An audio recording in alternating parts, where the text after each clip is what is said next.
Hello everyone, it's Ranger64, and welcome back to another League of Legends lore reading video. Today, we will be reading the story, The Bird and the Branch, by Ariel Lawrence. That power of yours was meant to destroy. You don't want to use it. Fine. Let it sink you like a stone. Chapter 1. Those were the last words Taliyah heard from the Noxian captain before she slipped beneath the salty water.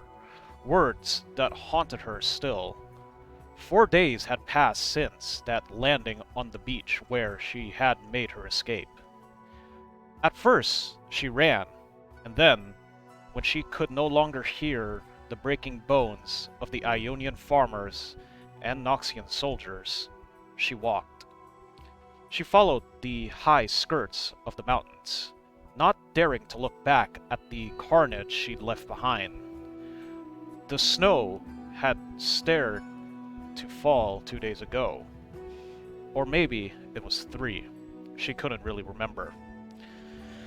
This morning, as she passed an empty shrine, a cheerless air had begun to move through the valley.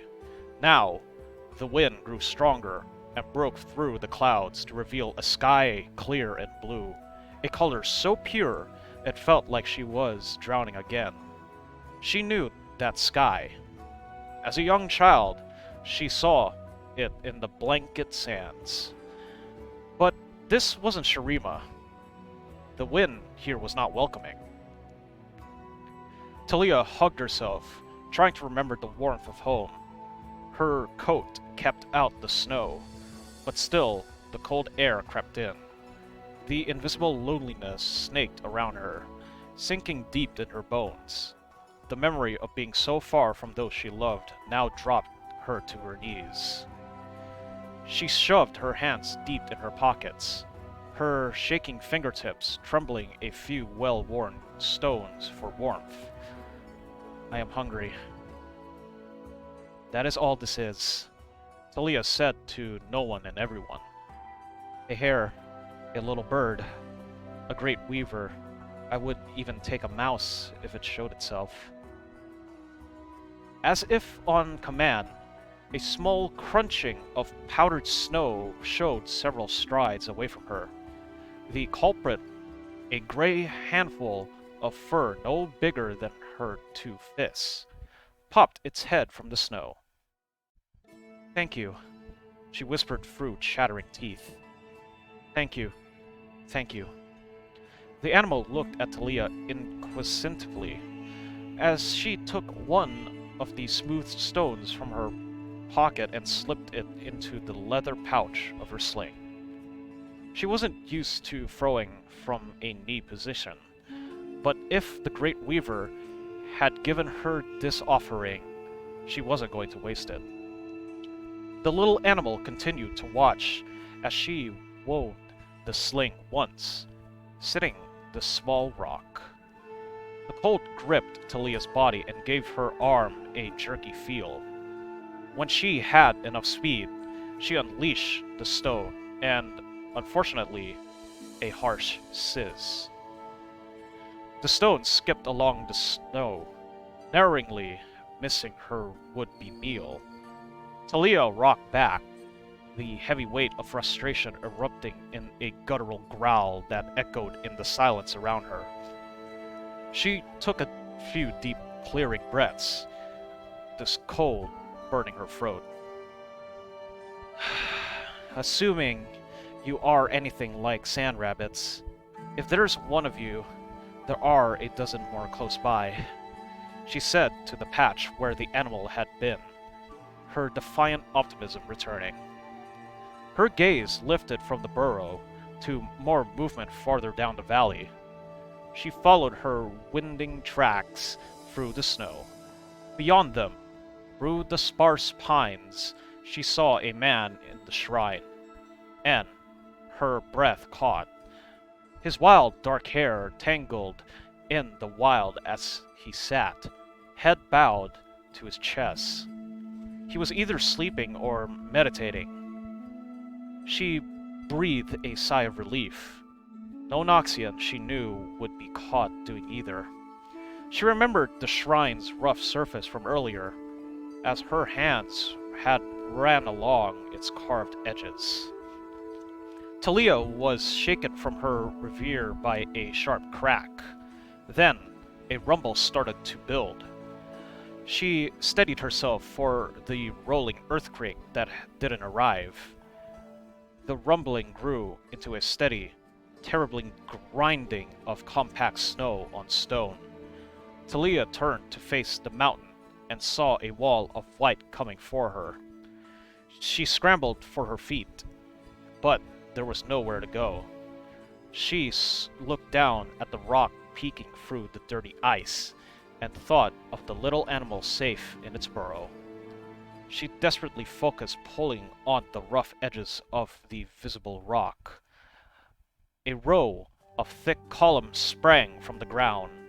The stone blockade reached far over her, just as the crushing white avalanche slammed into it with a heavy whoomph.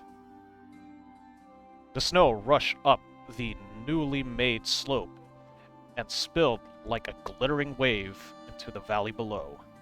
Taliyah watched as the deadly blanket filled the little glen, covering the temple.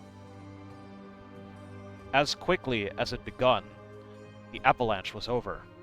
Even the lonely wind stilled. The new, muffled silence weighed heavily on her. The man with the wild dark hair was gone, entombed somewhere beneath all that ice and rock. She was safe from the snowslide, but her stomach lurched with a sickening realization. She hadn't just brought harm to an unexpected innocent. She had buried him alive. Great Reaver, Taliyah said to no one and everyone. What have I done? Chapter 2. Taliyah picked her way quickly down the snow-covered hillside, skidding in places and plunged thigh-deep in others. She hadn't run from a Noxian invasion fleet to then accidentally kill the first Ionian she saw. And knowing my luck, he was probably a holy man, she said. The pines in the valley had been reduced to spindly brushes half their original size. Only the tip of the shrine broke the snow's surface. A string of tattered prayer flags had twisted themselves into knots, marking what used to be the far end of the glen. Taliyah scanned the area, looking for any trace of a man she had committed to the ice. When she'd last seen him, he had been under the temple's eave. Perhaps it had sheltered him. As she made her way to the temple, closer to the trees and away from the sweep of the avalanche, she saw two fingers that had broken through the surface. She half trudged, half ran to the pale fingertips. Please don't be dead, please don't be dead, please don't be dead, please. Taliyah dropped carefully to her knees and started to scoop away the icy powder. She uncovered fingers as strong as steel. She reached in and gripped the man's wrist, her own clenching hands barely obeying. Her teeth chattered, shaking her body and drowning out any pulse of life she might have felt in the man. "If you're not dead already," she said to the man beneath the snow, "then you've got to help me." She looked around. There was no one else. She was all he had. Taliyah let go of his fingers, and he backed away a few paces. She laid her numb palms to the surface of the snow and tried to remember what the floor of the little valley had looked like before the avalanche. Loose stones, gravel. The memory swarmed. Then, lights in her mind. It was dark. A coarse charcoal gray with flecks of white, like Uncle Adnian's beard. Taliyah held tightly to the vision and pulled up from the deep snow below the snowpack. The crust of ice erupted right in front of her, quickly followed by a towering ribbon of granite balancing a lone figure. The suddenly flexible stone wavered at its peak, as if looking to her for guidance. Unsure of any safe landing, Taliyah pushed them both towards the spindly pines, hoping their both might break his fall. The granite ribbon fell short, collapsing into the snow with a heavy puff, but the evergreen arms caught the man before casually dropping him to the surface. If you were alive, don't be dead now, Taliyah said as she hurried towards him. The sunlight flattered above her. Dark clouds were moving into the valley. More snow would soon be upon them. Beyond the trees, she saw an opening to a small cave. Taliyah blew warm breath into her hands and willed them to stop shaking. She bent close to the man, reaching out to touch his shoulder. He let out a pained grunt. Before Taliyah could pull back, there was a quick blaze of a metallic flash. The sharp, cold edge of the man's blade pressed on her coat. "Not yet time to die," he said in a broken whisper. He coughed, and his eyes rolled back in his head. The sword dipped to the snow, but the man did not realize the weapon. The first snowflake flipped past Taliyah's caped face. "From the look of it, you're pretty hard to kill," she said. "But if we're caught in the storm, we just might find out if that's true." The man's breathing was shallow, but at the least he was still alive. Taliyah reached under the man's arm and dragged him towards the small cave. The lonely wind had returned. Chapter 3. Taliyah bent to pick up a rounded stone the size and color of a small hank of raw wool. She shivered and looked back into the cave. The ragged man was still propped against the wall, his eyes still closed. She pushed the bit of dried meat she had found in the man's pack around her mouth, hoping he wouldn't begrudge sharing if he lived. She stepped back into the warmth of the cave. The slabs of rock she had stacked still glowed with a wavering heat.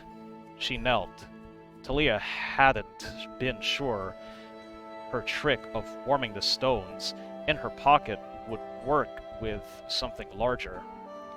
The younger Shuriman closed her eyes and focused on the stack of rocks.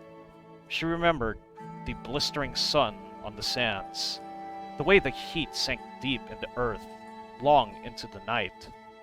She relaxed and loosened her coat as the dry warmth felt around her, then set to work on the stone in her hands. She turned it, rapping and pushing it with her thoughts until it was hollowed like a bowl. Satisfied, she returned to the cave, opening with her newly formed dish. The male voice groaned behind her. "Like a sparrow gathering crumbs." "Even sparrows get thirsty," she replied, scooping up a bowlful of clean snow. The cold wind whispered around her. Taliyah set the round stone onto the stack of hot rocks right in front of her. "You gather stones by hand? That seems tedious for someone who can't weave rock." The heat rose to Taliyah's cheeks. That had nothing to do with the little stone hearth. "You're not hungry, are you? I mean, about the snow," and the man laughed, and then clutched his side with a groan. "Your actions tell me all I need to know." He gritted teeth, held the edge of a smile. You could have left me to die. It was my mistake to put you in that danger. I wasn't going to leave you buried in the snow. My thanks. Although I could have done without the tumbling through the trees. Taliyah grimaced and then opened her mouth. The man held out a hand to stop her. Don't apologize. He strained and pulled himself upright, taking a closer look at Taliyah and the ornament in her hair. A Shuriman sparrow. He closed his eyes and relaxed into the heat of the stone earth. You are a long way from home, little bird. What brings you to a remote island cave in Ionia? Noxus. The man raised a dark eyebrow, but he kept his eyes closed. They said I would bring people together in Noxus, that my power would strengthen her walls. But they only wanted me to destroy. Her voice grew thick with disgust. They told me they would teach me. They have, but only half the lesson, he said without emotion. They wanted me to bury a village, to murder people in their homes. Taliyah let out an impatient snort, and I escaped only to bring a mountain down on you. The man lifted his sword and looked down the length of the blade. A small breeze wiped it clean of dust. Destruction, creation, neither is wholly good or bad. You cannot have one without the other. What matters is the intent, the why of choosing your path. That is the only real choice we have. Taliyah stood up, irritated at the lecture. My path is away from this place. Away from everyone until I learn to control what's inside of me. I don't trust myself not to hurt my people. A bird's trust is not in the branch beneath her. Taliyah had stopped listening. She was already at the mouth of the cave, wrapping her coat tightly around her. The wind whistled in her ears. I'm going to try and find us something to eat. Hopefully I won't bring the rest of the mountain down on you. The man settled against the warm stone on his back, speaking softly to no one and everyone. Are you sure it is the mountain you seek to conquer, little sparrow? Chapter 4. A bird pecked at a thin pine nearby. Taliyah kicked at the snow, accidentally shoving a clump of it into the top of her boot. She pulled at the cuff roughly, annoyed at the man's words, and at the melting ice slipping past her ankle. The why of the path. I left my people, my family, to protect them from me. She stopped. An unnatural hush had settled. Any small game that had been nearby had long since disappeared at the sound of her stomping feet.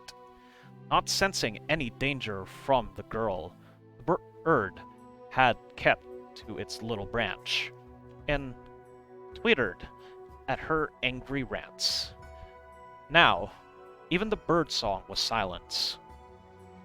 Taliyah stood cautiously. In her anger, she had wandered farther than she had intended from the cave.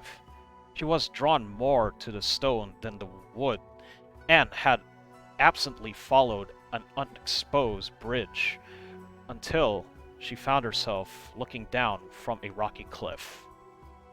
She didn't think the man would follow her, yet she sensed something watching her. More lectures? She asked, indistinctively. There was a bone vibrating exhalation in response. She slipped one hand into her coat, and the other reaching for her sling. 3 stones tumbled in her pocket. She clutched at one just as loose gravel betrayed the movement of her stalker behind her. Taliyah turned to face the presence at her back. There, Padding carefully around sharp crags was a great Ionian snow lion. Even standing on four stout legs, it towered over her. The beast was easily twice as long as she was tall, its thick neck covered in a short mane of tawny white. The lion watched the girl. It dropped two fleshy, slain airs from its jaws and licked a drizzle of red of a canine bigger than her forearm. Just a moment ago, the high view from the cliff where she stood had been thrilling. Now, it left her trapped. If she ran, she would be chased down in an instant. Taliyah swallowed, trying to push down the panic that was raising in her throat. She fit a stone into her sling and began it to spin. "Get out of here," she said. Her words came out with none of the terror she felt inside. The lion took a step closer. The girl released a stone from her sling. It hit the great beast near the mane, the fur taking the brunt of the impact. The animal growled its displeasure, and Taliyah could not separate the heavy renaissance from her own heart as it tried to beat its way out of her chest. She fit another stone into the sling. "Go on," she shouted, finding more courage. "I said get out of here!" Taliyah let the next stone fly. The predator's hungry snarl grew louder. The bird in the thin pine, sensing no good would come from this encounter, leapt from the branch and took off on a current of air. Alone, Taliyah reached into her pocket for her last stone. Her hand shook from the cold and the fear coursing through her veins. The rock slipped from her fingers and hit the ground, rolling away. And then she looked up. The lion's head bobbed between muscled shoulders as it took another step towards her. The throwing stone was just out of her reach. "You got her stones by hand?" The man's words echoed in her mind. Maybe there was another way. Taliyah reached out to the stone with her will. Small rock shuddered, but there was also a quiver in the ground beneath her. The bough beside her still trembled from where the bird had taken flight. A bird's trust is not in the branch. The choice was clear. She could either stand frozen in her doubt, letting the beast come for her, or lean into her power and take the leap. Taliyah, a girl born in a desert land far beyond the shores of a snow-capped Ionia, held on the image of the bird and the empty branch that bounced. In that moment, she forgot to imminent death before her. The loneliness that haunted her fell away and was replaced by her last dance on the sands. She felt her mother, her father, Avajan, the whole tribe encircling her. She whispered promises to return to them when she finally gained mastery over her powers. She met the gaze of the beast. "I've given up too much to let you stop me." The stone began to warp beneath in her graceful crescent. She held onto the warmth of that last embrace and leaped. The rumbling built beneath her louder than the growl of the beast. The lion tried to back away, but it was already too late. The ground split beneath its thick paws into a cellulose of swirling gravel, the weight of the creature pulling it further down the scrambling cliff. For a brief moment, Taliyah floated above the flurry of dissolving earth. The rock beneath her continued to splinter into 1,000 tiny pieces, no longer solid enough to control. She knew she couldn't hold on to the destruction forever. The girl started to fall. Before she could say goodbye to the coarse world fracturing around her, A strong wind lifted her up. Fingers like steel grasped the collar of her coat. I didn't realize you were serious about bringing down the mountain, little sparrow. With a grunt, the man pulled Taliyah up into the newly created ledge. I now understand why much of your desert is flat. A laugh bubbled up from within Taliyah. She was actually relieved to hear his patronizing voice. Taliyah looked over the side of the cliff and stood up. She dusted herself, picking up the lion's discarded airs, and walked back towards the little cave with a new skip in her step.